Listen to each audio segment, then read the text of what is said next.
یونان کی ایک عدالت نے ایک 70 سالہ بوڑھے عالم سقراط کو کفر پھیلانے اور غداری کے الزام میں سزائے موت دی۔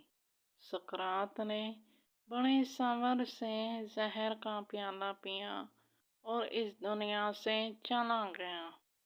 تاریخ گواہ ہے کہ سقراط کو سزائے موت دینے والوں کا آج کہیں نام و نشان نہیں ملتا، مگر سقراط کی تعلیمات کو لوگ آج بھی آنکھوں سے لگاتے ہیں۔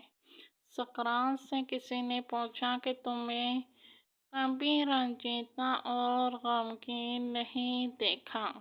انہوں نے جواب دیا کہ میں اپنے پاس کوئی ایسی چیز نہیں رکھتا جس کے برباد